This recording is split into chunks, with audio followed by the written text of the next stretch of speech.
He climbed the hillside looking for war. Yet what he was about to find was more dangerous than any sword, because it wasn't aimed at Rome, it was aimed at something else entirely. The wind came dry, scraping the ground, lifting a thin veil of dust that clung to the skin and settled in the throat with the taste of crushed stone. The crowd moved upward in uneven waves, heavy steps, sandals dragging across the harsh, sun-baked earth. Among them, an anonymous zealot pulled his cloak tighter, feeling beneath the fabric the weight of what he carried, and an even greater weight of expectation, a thirst for rupture, growing sharper with every breath, fed the urgency burning inside him. He had come because of the messenger who ran as fast as the message itself, the Nazarene, the man who drew crowds, the man who spoke as if truth could cut through soldiers. For a zealot, that could mean only two things: the beginning of a revolution, or the threat of its end. He scanned the faces around him, searching for the same silent fire smoldering inside his own chest, looking for shared glances, firm hands, the readiness of someone who absorbs the first blow and returns the second. But then, at the crest of the hill, before any command could be given, something unsettled him. The sky was far too clear to promise rain, yet there was pressure gathering in the air, like the unspoken tension that warns you something is about to break, though you cannot tell whether you should fear it or face it. And strangely, it seemed that this man, unarmed, without a banner, without an escort, was about to do something far more dangerous than ignite the war he longed for. He was about to disarm hearts, and when the crowd finally quieted, the silence that followed was not peace. Dust crawled in small waves along the hillside, brushing against shins, slipping into the eyes, clinging to sweat. The path was marked by recent footsteps on the packed earth, loose stones, and the constant sound of worn soles dragging, a short, repetitive scrape, as if the crowd itself were trying not to draw too much attention. The zealot climbed in the midst of the people, a man without a name or a face to anyone passing too quickly, yet alert to everything.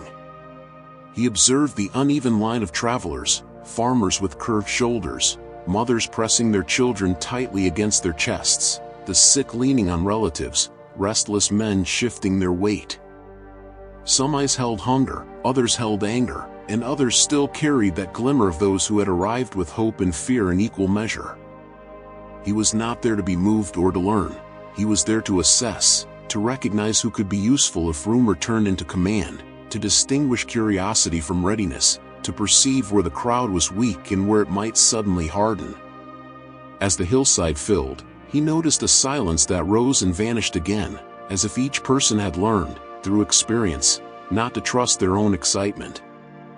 He searched for a sign of the Nazarene even before seeing him, not a sign of compassion, but of rupture, a gesture that could reorganize that wandering mass, a word that could turn expectation into movement.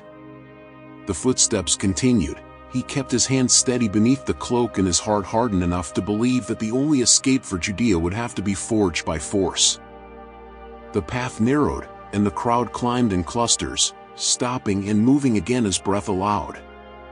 The zealot kept the pace without drawing attention. The dust made his eyes burn, dried his throat, but he did not slow. He wanted to see. Rome did not appear on the hillside, yet it was stamped into the bodies of the people, in the way a farmer bowed to pass someone taller, in the way some men avoided holding a stranger's gaze for too long, in the urgency of a mother keeping her child pressed tightly against her chest. It was not only oppression, it had become habit, the repeated fear that shapes behavior. He felt that weight as something familiar, like a stone strapped to his back. Taxes drained what little people had. Soldiers defined order with a single gesture. Honor, what men considered their last piece of ground, could be taken in an instant, in the middle of the street, with laughter and humiliation, and when honor was taken, everything followed behind it: anger, shame, the instinct to strike back, not out of bravery, but out of survival. That is why he studied the faces with caution. He measured the temperature of the crowd. There were the curious, drawn by stories of healing and miracles. There were the desperate, hollow-eyed, climbing as if they had no other door left to knock on. There were the devout, carrying the quietness of those who expect something from God. And there were men whose tension sat in their jaw, as if a single insult could set everything ablaze. Messianic expectation, here, was not a distant idea. For many, deliverance meant bread without fear, work without crushing burden, family without threat. It meant no longer living as someone who must always justify himself to an armed foreigner. It was the hope that God would no longer remain confined to repeated prayers but would set his foot on the ground and change the course of things. The zealot wanted to believe that this day could be that day. He had not come to hear a teacher speak about virtue. He had come to see whether there was a leader, someone who could gather the crowd not around emotion, but around direction, a call that could bring order to anger and turn frustration into action. And then the murmur swept past him, quick, like wind slipping through a crack. He is here. The zealot stretched his neck between shoulders and cloaks. He saw no procession, no men clearing a path with arrogance. What he saw was simple, a man walking without hurry, without any visible sign of force, and yet the crowd reacted. Conversations softened. People paused their steps for a moment to look more closely, as if something had changed though no one had touched anything. His calm unsettled the zealot. Calm does not topple empires. Calm does not protect anyone when soldiers decide to punish. But that calm did not look like insecurity. It looked like command, as if he needed no proof of power to be heard. The zealot felt his own body stiffen beneath the cloak, not out of fear of the man, but out of distrust. If this Nazarene was the spark, why did he not look like a spark? And at the same time, why was it so difficult to look away from him? The climb continued, and the zealot realized the hillside was full of people waiting for different things: healing, answers, breakthrough, and the man walking ahead seemed in no hurry to meet anyone's expectations. When they reached a more open part of the hill, the crowd naturally loosened, as if it could finally breathe. The zealot also slowed his pace, following the movement of the group. A stone to lean on here, a short patch of shade there, people adjusting themselves. He saw the Nazarene move a little farther ahead and stop where the ground formed something like a natural step, a place where his voice could reach everyone without effort. The zealot waited for the gesture he knew, the raised hand, the summons, the beginning of a march. He waited for a sign that this calm was only the prelude to an order, but the man did something else. He sat down. The zealot felt his chest lock for a moment. To sit, in that place, was to assume a position. It was the gesture of a teacher who does not improvise, someone who displays authority before uttering the first word, and around him, the crowd understood. The air grew heavier, as if everyone sensed that what was coming would not simply be important but decisive. The zealot hated that silence. Silence would not overthrow Rome, would not disarm a patrol, would not stop the next tax, the next blow, the next humiliation. And still, on that hillside, that silence felt more dangerous than the loudest shout, because a shout you can hear, confront, and strike against, but silence forces you to listen. He looked around, searching for a reaction among the harder men. He felt his hand tighten beneath the cloak and then hesitate, as if his body had been trained for one kind of revolution, and suddenly the moment prepared him for another kind of war. That was when he realized the first real shock of that day. The Nazarene was not trying to win the crowd through emotion. He was assuming he already had the right to be heard, and that, for a zealot, was a kind of power no fist could ever claim. The first sound that rose over the crowd was not an outcry, but a voice with the ideal timbre, reaching the hillside steady and clear, without relying on intensity to persuade. The zealot felt the tension of the crowd adjust, like stretched leather. No one wanted to miss a single syllable. And then came the word he never expected to hear as the opening line of a revolution. Jesus said, "Blessed, Makarioi." The zealot knew the effect certain words have when they cross the air. Some provoke, others wound, but this one settled like a decree. It did not mean happy in the shallow sense of cheap consolation. Makarioi was something else, favored by God, approved, placed under the Lord's gaze as one who receives his seal. It was a divine sentence, not a motivational phrase, and the crowd reacted inwardly, because everyone there wanted to know, deep down, whom God approved in a world where Rome seemed to approve only itself. The zealot tilted his head almost imperceptibly. He wanted to hear the kind of people who would be called blessed. He expected names that matched strength, courage, victory. He expected those who would inherit the land through pressure, through the fist, through iron. He wanted to hear something that would justify rage as righteousness, but the first blow came in the opposite direction.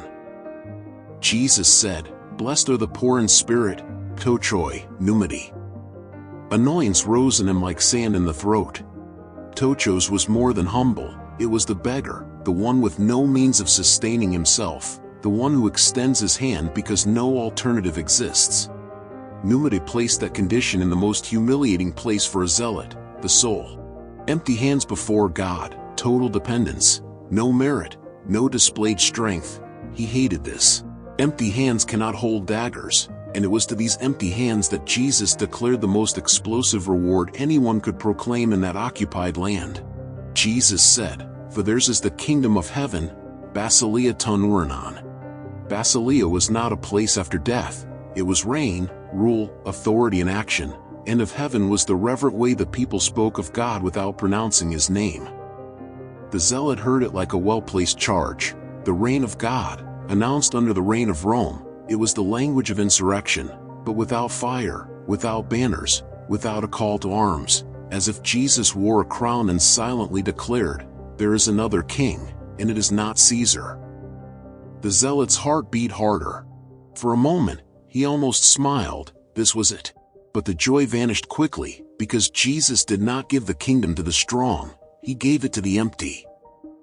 The crowd breathed differently. Some devout people seemed struck by relief, some hardened men furrowed their brows, a zealot beside him let out a nearly inaudible scoff. He himself tasted the bitterness of a question. What kind of kingdom begins by rewarding those who deserve contempt? Jesus continued, "Blessed are those who mourn," penthouse. Mourning there was not performance, it was real grief, pain over loss, over injustice, over a collective guilt no one openly admits. The zealot had been raised to treat tears as weakness, but Jesus placed tears at the center as the very territory of comfort, as if saying that God does not withdraw from pain, he enters it and considers each sorrow one by one. The zealot looked at an older man further down the slope, red-eyed, as someone who had lost too much. That old man did not look dangerous to Rome, but Jesus called him favored, and the zealot felt a twist in his stomach, because this inverted everything he understood as reality. Jesus said further, "Blessed are the meek," praise. The word did not indicate cowardice, it meant restrained strength, power under control, but in his world, meekness was not honored, it was trampled, honor was defended with aggression, vengeance was almost an unbreakable law. And then came the statement that struck the zealot as an affront. Jesus said, "For they will inherit the earth." The earth, the ancient promise, the national dream. Jesus was giving that dream to the meek, not to those who fight, not to those who harm, not to those who impose themselves. The zealot felt the blood rush to his face. To inherit the land without crushing the enemy? What was that? A disguised surrender? And yet, it was impossible to avoid the precision of the blow. Jesus wasn't merely proposing virtues, he was dismantling the logic that governed the zealot's soul. Jesus said, "Blessed are those who hunger and thirst for righteousness," dikaiosine. The zealot leaned in further. Righteousness, yes, now they were getting somewhere. Except dikaiosine was not simply retributive justice, nor legitimized revenge, it was righteousness, faithfulness to God's will, the restoration of what is right. It was the kind of justice that begins in the heart before appearing in the streets, and this, for the zealot, was uncomfortable, because he wanted a justice that struck Rome first, not a justice that exposed himself. Jesus kept speaking, and each sentence seemed to push the world into an angle no one there had chosen. He said, "Blessed are the merciful," eleos. Not compassion as sentiment, but active mercy, the act that moves toward another when contempt would be easier. The zealot thought of traitors, tax collectors, people who served the occupier. Mercy for such people was unthinkable, and yet Jesus placed it as the mark of the favored. He continued, "Blessed are the pure in heart," katharoidocardia. A heart without contamination, whole, undivided. The zealot felt as if someone had lit a lamp inside him, because he knew what it was to live with two faces, one for men, another for hidden plans. He knew what it was to call vengeance justice. Jesus added, "Blessed are the peacemakers," ironopoi, makers of peace. Not passive people, but those who construct reconciliation in a world fueled by retaliation. That sounded impossible, and precisely because of that, it sounded dangerous, because it tampered with the only fuel that kept Judea breathing under Rome, the hope that hatred might one day be useful. And then Jesus said something that made the crowd involuntarily hold its breath, unaware of the impact. Blessed are those who are persecuted because of righteousness, diadmonoi. Persecuted for righteousness, for faithfulness, not for violence or war.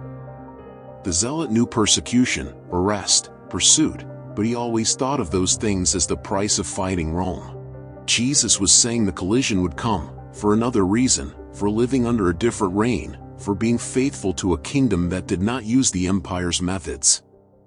The hillside grew strangely quieter. Some men shifted uncomfortably, as if being disarmed in public. Others seemed to brighten inside, as if discovering, for the first time, a kind of hope that did not depend on force. The zealot felt his body on alert, but the direction of that alert was changing. It was no longer aimed only at Rome. It was as if the words were searching for a place inside him, pushing against doors he kept locked. And then came another blow he was not ready to absorb. Jesus was choosing the blessed not among the world's victors, but among those the world rejected, and in doing so, he threatened an entire hierarchy, not only Rome's hierarchy, but the hierarchy built inside the zealot's vengeful heart. Because if God calls the persecuted favored, what happens to the man who built his entire life on strength? The zealot swallowed hard, the hand under his cloak loosened slightly, as if, for a moment, he no longer knew what to do with what he was holding, and the hillside, crowded with people, seemed divided by an invisible line. Some were being drawn toward this kingdom, others were stepping away from it before even understanding it. And Jesus had not yet spoken the hardest part. The zealot thought he would stop there, satisfied with turning the world upside down by giving promises to unlikely people, blessings placed on shoulders no one respected, but the voice did not retreat. There was in the Beatitudes a sweet taste of beginning again, and he realized, with a dry discomfort, that Jesus was not only comforting the wounded, he was touching what the people considered sacred. Jesus said, plainly and directly, leaving no room for distortion, "Do not think that I have come to abolish the law or the prophets. I have not come to abolish them but to fulfill them." To fulfill was not to lighten, nor to relativize. It was not to make it easier to please the crowd. To fulfill was to carry to its intended destination. It was to complete, to fill to overflowing, as if the law had been a cup prepared for centuries and now someone lifted it and declared that the time had come for it to be full. And the one saying this was not a scribe debating details, nor a teacher protected by layers of tradition. He was a man sitting on a hillside before fishermen, farmers, mothers, the sick, and men like him, a man who spoke of the law as if he knew its core better than those whose livelihood was to manage it. The zealot watched the most attentive faces. Some men who looked like religious leaders were there, and their bodies seemed to tighten. He saw rigidity appearing slowly in certain expressions. It was not devotion being offended, it was control being threatened, and they could never accept hearing that they might lose their monopoly over interpreting God. Jesus continued, and each phrase seemed to stretch the rope between the crowd and their guardians even further. "For truly I tell you, until heaven and earth disappear, not the smallest letter, not the least stroke of a pen, will by any means disappear from the law until everything is accomplished." The zealot sensed tension spreading. That statement was dangerous for two opposite reasons. For some, it was relief. God had not withdrawn from what he had promised. For others, it was an imminent threat. Someone was taking the law out of the hands of those who displayed it like a polished showcase to be admired, while closing the easy exits. Jesus went further. "For I tell you that unless your righteousness surpasses that of the Pharisees and the teachers of the law, you will certainly not enter the kingdom of heaven." A greater righteousness, not one performed for display, not one built on appearances, greater in the sense of deeper, fuller, truer. The zealot felt a quick chill move through his chest. He knew men who considered themselves righteous, and he knew the effect they had on the people. Religious men who had words for everything and rules for everyone. They seemed to own God, They behaved as though they had the perfect measure by which to judge all others. Jesus did not praise that dominance, he challenged it. The hillside fell into silence. The zealot noticed small, almost involuntary movements, as if the words had exposed in public something that was meant to remain hidden, and even he, who despised righteousness as display, felt intimidated by what he was hearing, because if the righteousness required was greater than that of the specialists, then there was no escape through one's own means. It was not enough to be on the right side. It was not enough to hate the right enemy. It was not enough to belong to the right group, and there, without raising his voice, Jesus did something the zealot did not expect from a potential liberator. He did not lower the standard to gain followers, he deepened it. The zealot knew leaders who inflamed the crowd by offering a visible enemy. Jesus, instead, made the war more intimate, as if saying that the kingdom of God does not begin with marches and banners, but with the heart. And for the zealot, this was a disorienting revolution, because the heart is territory no one conquers in a single day. He clenched his jaw and tried to anchor himself in what he knew. Rome was still there, the pain was real, yet Jesus was pointing toward another kind of reality, one that did not need to be pushed to the future, one that did not need to be solved with bravery, and the entire hillside seemed to feel that from that moment on, no one would return the same. The zealot expected that at any moment Jesus would change his tone and give the people a clear enemy, a target, but instead, he used a steady, unhurried voice and said, "You have heard that it was said to the people long ago." The zealot sensed a wave of recognition across the crowd. This they knew, and could repeat. It was the solid ground.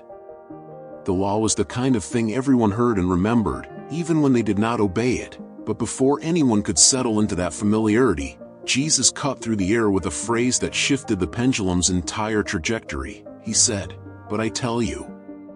The zealot felt the back of his neck tighten, because "but I tell you" did not confront Rome, it confronted the man himself. Jesus spoke about murder. The zealot had heard "you shall not murder," and yet inside him there was always a part that had found exceptions. In times of oppression, the conscience learns to call justice what it once called sin, but Jesus did not stop there. He also said, "But I tell you that anyone who is angry with a brother or sister will be subject to judgment." The word anger did not sound like a moral footnote, it pressed straight into the center of the chest. The zealot knew anger the way he knew the beat of his own pulse. Anger was fuel, anger was what prevented resignation, anger was nearly a virtue among his own, but Jesus spoke of it as the root of murder, pointing to the sword as merely the final stage of something that begins long before, in the darkness of thought, in wounded pride, in humiliation stored like poison.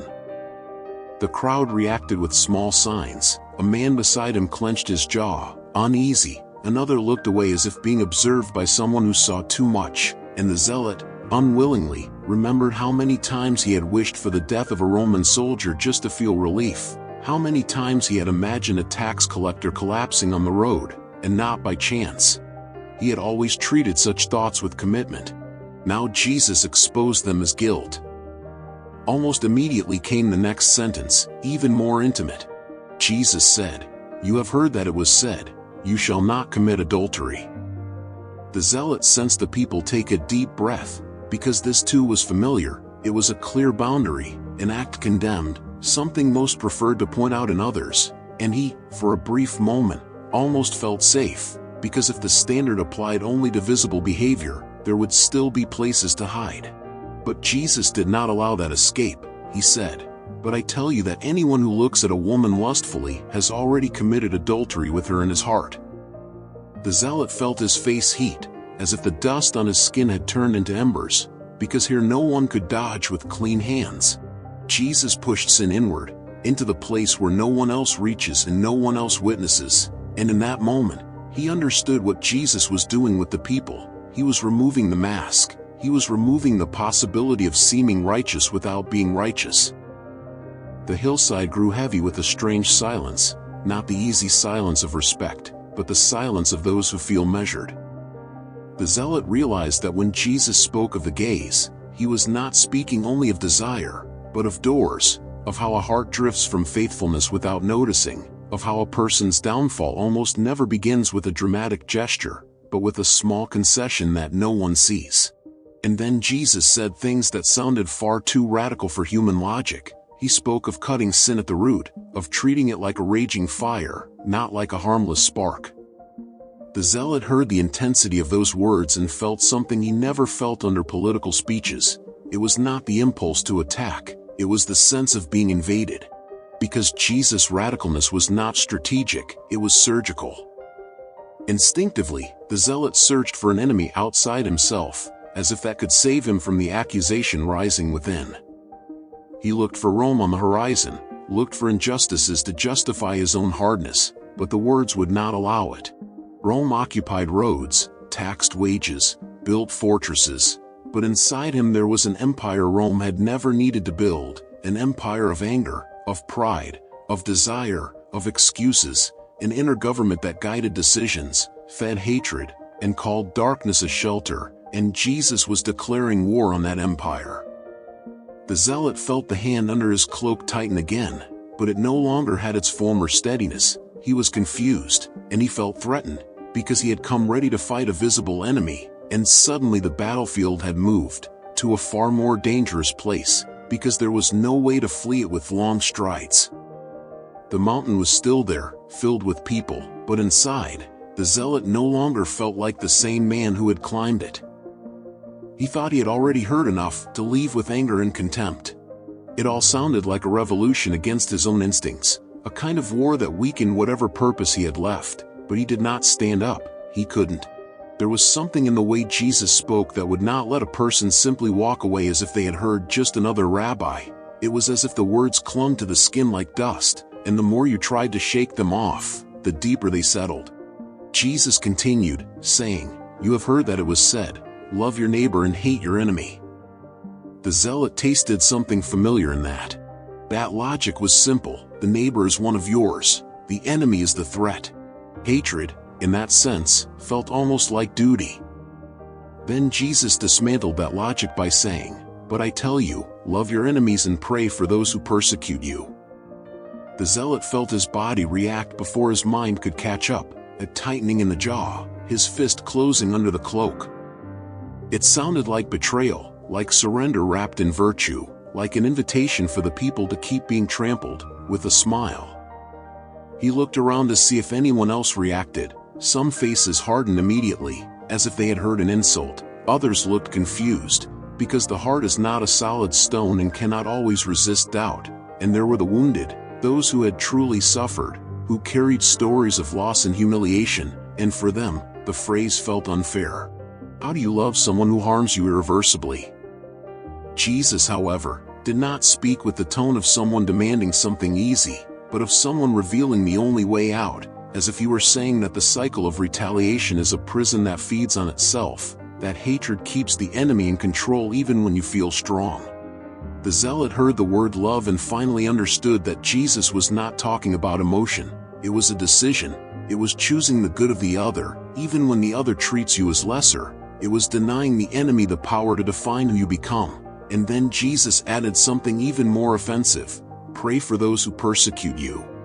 He did not use sarcasm. He did not suggest a disguised curse. He asked for intercession, to place the enemy before God, not to ask God to crush him, but to ask that God reach him. The zealot felt his stomach twist, because he understood what was being torn out of him. Jesus was not only forbidding violence, he was expelling the intoxicating pleasure of revenge. He felt it physically, his whole body waging an internal battle. The desire to hate was easy, almost automatic. It was the wide road, nourished by years of insult. Loving the enemy seemed like a narrow path impossible to walk, and yet the command of Jesus carried a force that prevented him from dismissing it as naive. Because if that kingdom was real, then the revolution could not simply mean replacing one oppressor with another. It could not be conquering Jerusalem while remaining internally ruled by the same hatred. It could not be defeating Caesar while keeping the same throne in the heart. He had come ready to kill enemies. Jesus was calling him to kill the need to have them, and that was harder than facing an armed, trained soldier, because a soldier you can strike down, but hatred you feed. The zealot expected that, after saying something nearly unacceptable, Jesus would soften his message, as leaders often do when they realize they have gone too far, but he did not step back. It was as if Jesus knew that the greatest enemy was not the Roman on the road, but the impulse to maintain control at any cost, to hide behind the mask of virtue, to win without caring about the means and call that faith. Now Jesus began exposing a kind of religiosity the zealot had seen throughout Judea, not the simple faith of the people, but the disguised faith of the leaders, the kind of devotion that seeks the admiration of men before seeking the approval of God. The zealot knew well-crafted phrases spoken to impress. He himself, in his clandestine life, knew what it meant to wear a mask. His was political, theirs was spiritual, but the impulse was always the same, to perform. Jesus spoke about prayer, and the zealot realized that he was revealing the true direction in which the heart must turn. It was in the way Jesus placed God before them, as an intimate, real presence. He said, "This, then, is how you should pray." Everyone leaned in to listen, and when Jesus said, "Our Father," the zealot felt a silent shock. Father, not only judge, not only distant king. Father. Intimacy with authority, because if God is Father, then he is not merely a tool to achieve causes, he is the essential part of a relationship that demands trust. Jesus spoke of holiness, of the kingdom, of God's will done on earth as in heaven, and the zealot realized this was a prayer of allegiance. A man does not say your kingdom come with a heart still bowed before other masters. Then Christ said something that tightened many throats because it touched the basic fear of anyone living under occupation and scarcity. Give us today our daily bread. Today. Not stored grain, not a guarantee for months ahead, daily dependence. The zealot felt a faint irritation rise, because his life had been built on the opposite, securing tomorrow through strategy, through the dagger in his hand and the tightened fist. But Jesus placed the people before God as those who live one day at a time, sustained by a care that cannot be stored in barns. The next phrase struck the zealot like sand in the eyes. Jesus said, "Forgive us our debts, as we also have forgiven our debtors." The zealot's body reacted, because forgiveness was forbidden territory for him. Forgiving felt like surrendering justice, like letting the oppressor go unpunished. Forgiving felt like weakness, but Jesus tied forgiveness to identity, to a distinctive mark of those who belong to the Father, as if he were saying, "You cannot ask for mercy while living like an executioner."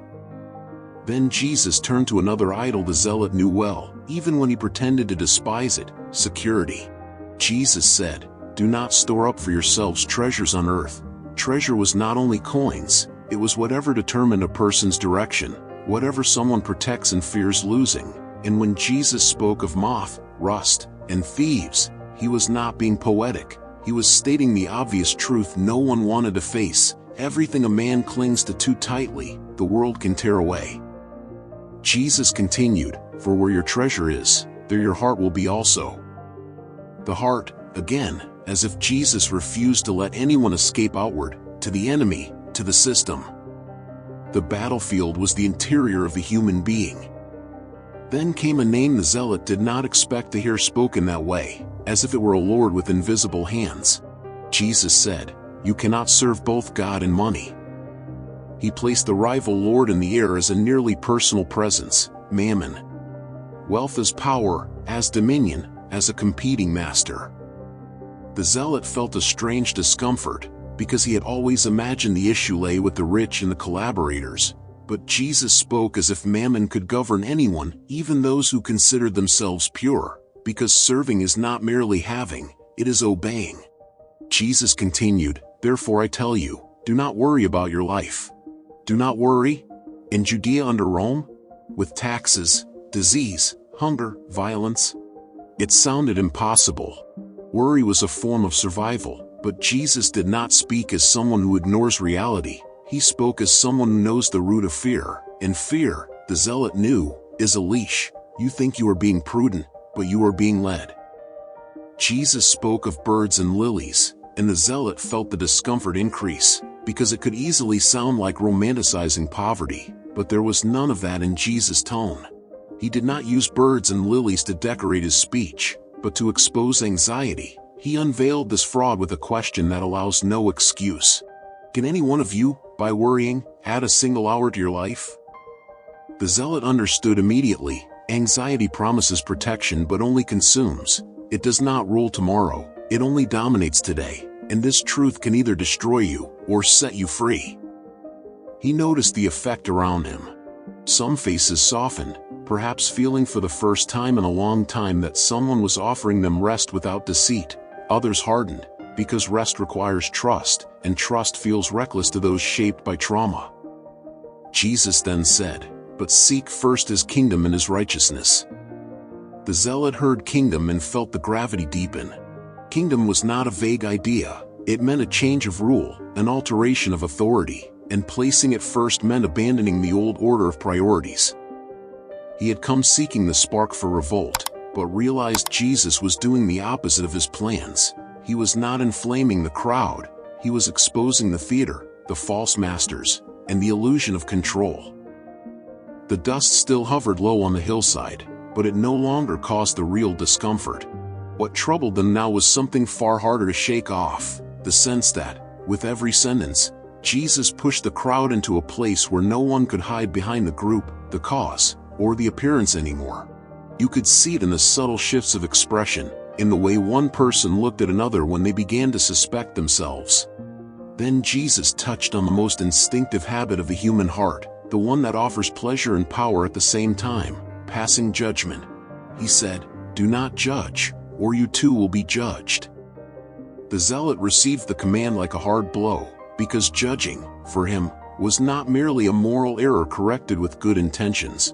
Judging separated ally from threat, loyal from suspect, useful from dangerous, but there was another layer, more intimate and repulsive, that he never named. Judging was feeling superior, it was keeping the world arranged in categories that protected his own ego. Placing himself above others for even a moment gave him the comfort of believing he saw more clearly than they did, and dangerously, that comfort was addictive. Jesus continued, "For in the same way you judge others, you will be judged, and with the measure you use, it will be measured to you." The zealot recognized the kind of rigor he demanded from others and the way he always found justification for himself. He demanded courage from men but excused his own cruelty as necessity. He demanded loyalty from the people but called his hunger for power zeal. He demanded purity from religious leaders but kept hidden intentions as if they were virtues. Then Jesus brought an image that made some chuckle awkwardly while others froze, because it was too simple to distort or ignore. Why do you look at the speck of sawdust in your brother's eye, and pay no attention to the plank in your own eye? The blow was silent but painful. It was not a pretty metaphor, it was brutally practical. It was ridiculous and humiliating. Hypocrisy always carries this element. Pride makes a man believe he sees perfectly when, in truth, he is blind. Jesus did not soften it. He said, "How can you say to your brother, 'Let me take the speck out of your eye,' when all the time there is a plank in your own eye?" The zealot remembered how many times he had interpreted revenge as justice, how many times he had judged a tax collector as unworthy of living, a collaborator with Rome as beyond redemption, a religious leader as an enemy, and always spared himself from applying the same severity to his own soul. Then came the sentence that stripped away any attempt to use cause, religion, or patriotism as shelter. Jesus said, "You hypocrite, first take the plank out of your own eye, and then you will see clearly to remove the speck from your brother's eye." It's important to note that a plank is larger than a speck, broadening the meaning to show that the one who judges is often more blind than the one being judged. The zealot understood this and felt as if that word had been spoken directly to him, not only to the Pharisees. He knew what it was to speak of holiness while feeding hatred, to use God as a banner to hide his own thirst for domination, and he saw something else just as unsettling in that declaration. The justice he wanted to use to overthrow Rome could be the same false justice that made him far too similar to Rome. Jesus was not merely calling the people to be better, he was dismantling the kind of man who feeds on others' guilt to avoid facing his own. The zealot realized that many there had reached their limit, not of the body, but of pride. There comes a point when a person hears enough to feel exposed, and then they decide, either they yield or they shut down. The hillside was full of these invisible decisions, and none of them could be made in groups. Each man had to make his own, alone. Jesus said, "So in everything, do to others what you would have them do to you." The zealot felt the simplicity of the phrase cut like a short, precise blade. It was a practical demand, and everything left no gaps. It was not a rule for those who deserved it, nor advice for when it was convenient. He thought about how much of his life was built on exceptions. Exceptions for enemies, exceptions for traitors, exceptions for anyone who hindered the cause, exceptions for those who did not understand the price of the struggle. He called these exceptions clarity, but now they began to sound like excuses. And then, as if to prevent anyone from turning that into a decorative slogan, Jesus drove the crowd to the point where truth collects its cost. He said, "Enter through the narrow gate, for wide is the gate and broad is the road that leads to destruction, and many enter through it." The word many struck like a diagnosis. The majority, the natural flow, the path where no one needs to reflect in order to follow, where it is easier and more comfortable, requiring no change at all. Jesus continued, "But small is the gate and narrow the road that leads to life, and only a few find it." That fell like a cold shock. Few is not comforting. Few does not give the feeling of victory. Few does not evoke revolution, but loss. And yet Jesus was speaking of life, not mere survival. The zealot felt his resistance rise. The narrow gate felt like humiliation, like weakness. He had been trained to force passage, to carve his way through. But Jesus was saying that in the kingdom of God you do not enter by breaking in, you enter by bowing down.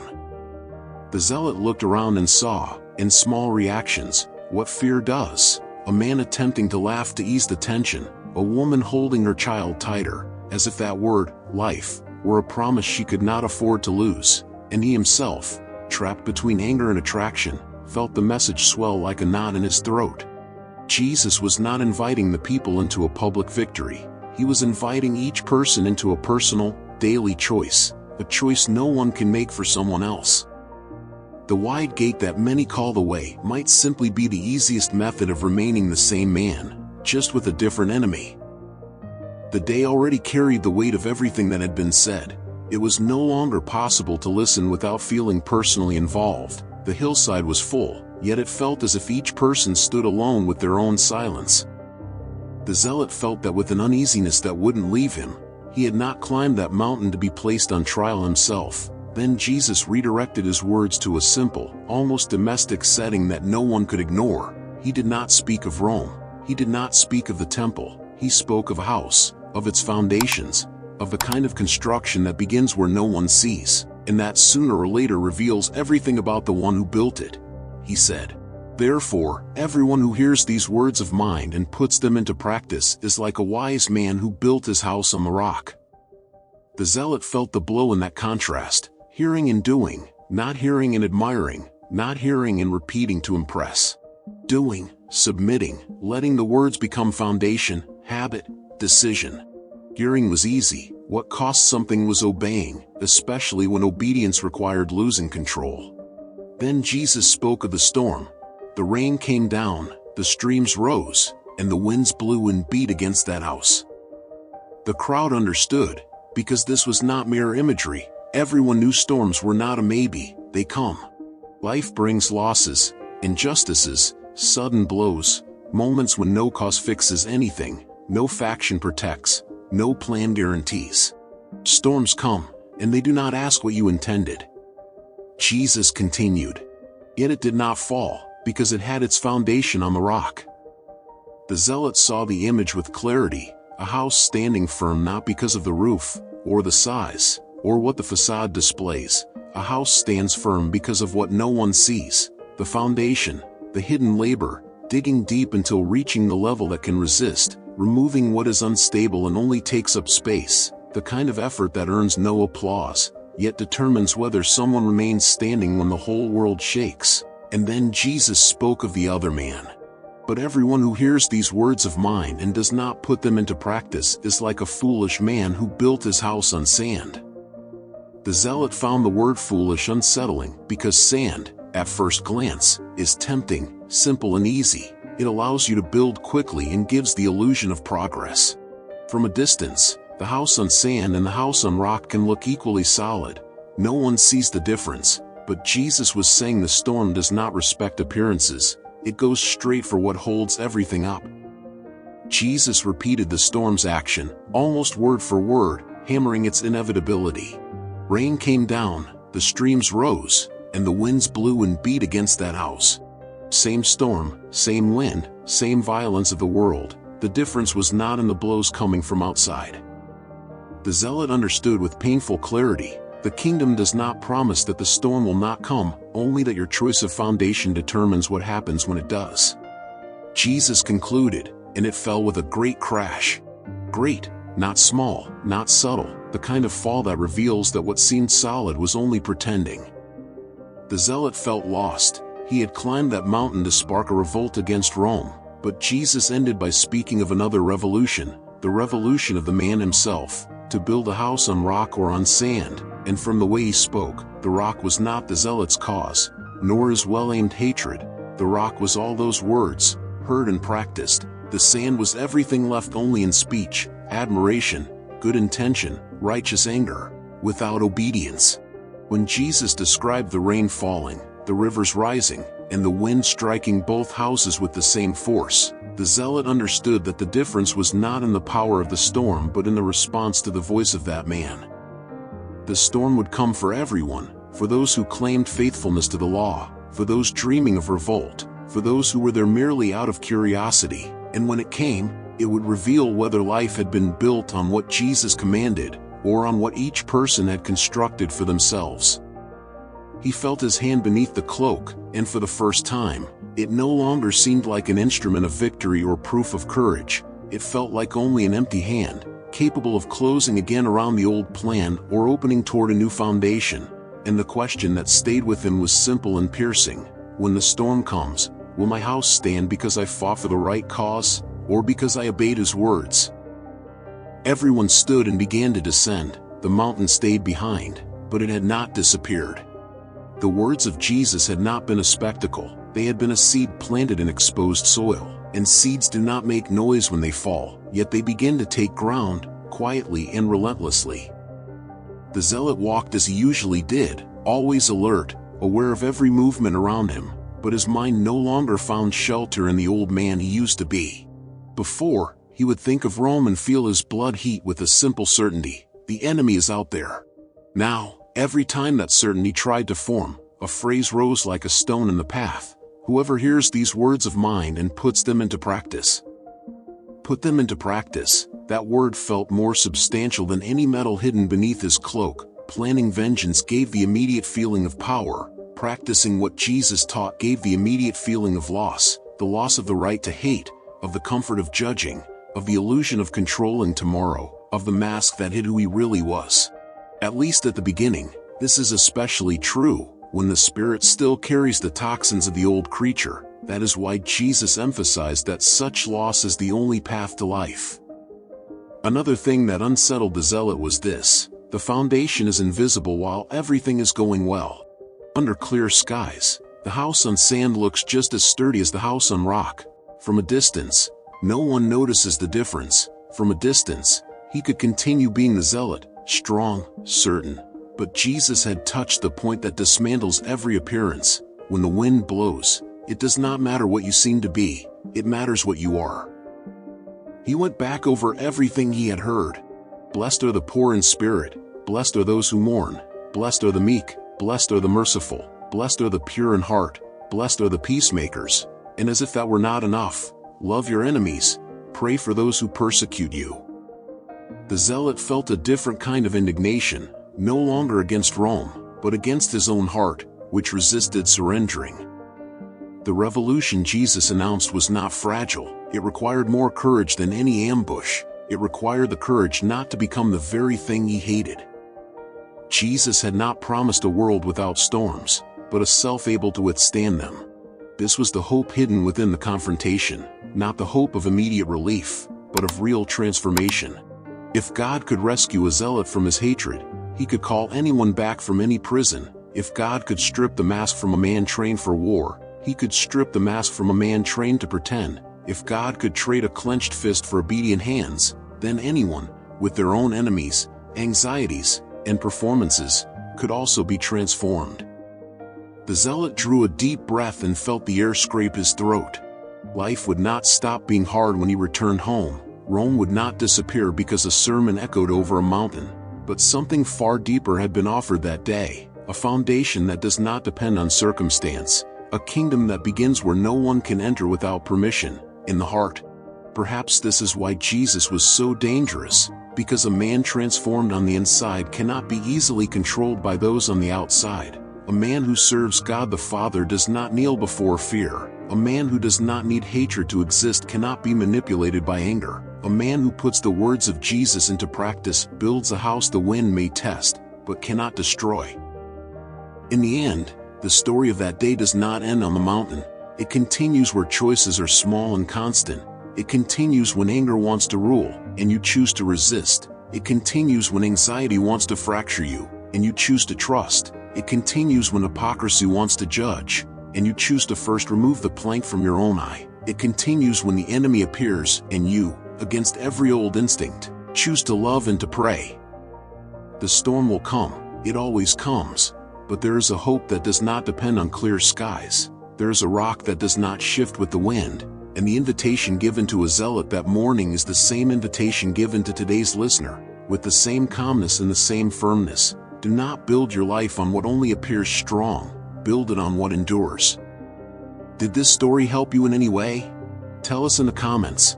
Your story is also part of the message we long to share, and if this content was meaningful to you, leave a like. This small gesture shows us we are on the right track and helps YouTube understand that videos like this matter, and will recommend more content like it. And you don't have to stop here. In the description and in the final card there is another episode just as remarkable, one you certainly need to watch. Always remember this: on that mountain, that zealot climbed ready to ignite a war, but he descended with something far more powerful in his hands, the defeat of himself. He finally understood that there are victories that enslave, and defeats that set free.